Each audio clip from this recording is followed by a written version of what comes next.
Dylan, you've got some thoughts on, I guess, redeeming the culture and what role religion might have to play let me leave it at that. What say you?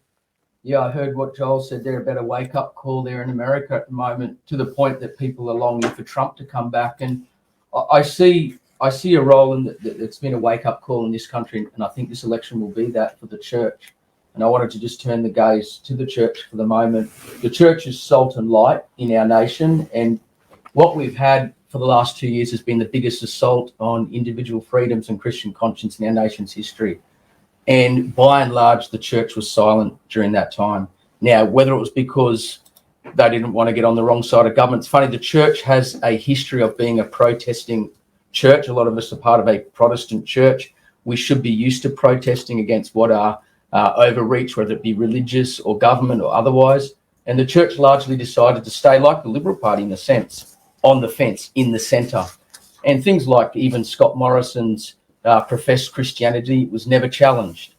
And so it was a case that whether or not it was because the church didn't want to get out of favour with the government, there was concerns about funding arrangements, whatever was the nature of it, our governments went rogue and our churches by and large stayed mute. Now this is really a prophetic angle I'm bringing in here. I'm part of the freedom community, the freedom movement, and I know for a lot of people in there, they're asking questions. Where was the church at this time? Why didn't they speak up? There's a passage from Jeremiah. It says, if you've raced with men on foot and they've worn you out, how can you compete with horses?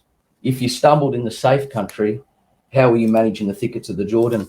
The church has a chance to redeem itself over the next 3 years, leading up to the next election, and it's to speak. If you thought it was hard to speak with the Morrison LNP government, see how hard it is to speak now with an Albanese Greens government.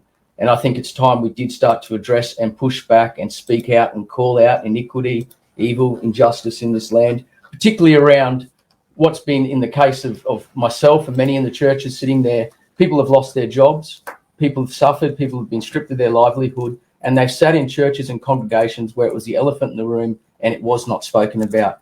I truly believe if we had have given voice, as a church is called to, as a prophetic voice to these areas, that we would have seen a difference in the political outcome in this nation. There's a scripture from 2 Chronicles 7, verse 14, that says this: if my people who are called by my name will humble themselves and pray and seek my face and turn from their wicked ways, then will I hear from heaven, I will forgive their sin, and I will heal their land. And I'm praying and hoping and believing that this nation goes into revival and restoration, because that's our only hope. I'm not looking for Trump to return.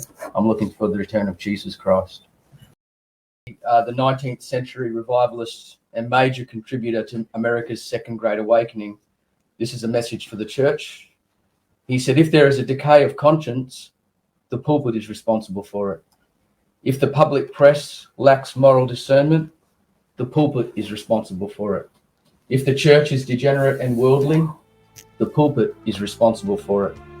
If the world loses its interest in Christianity, the pulpit is responsible for it. If Satan rules in our halls of legislation, the pulpit is responsible for it. If our politics become so corrupt that the very foundations of our government are ready to fall away, the pulpit is responsible for it.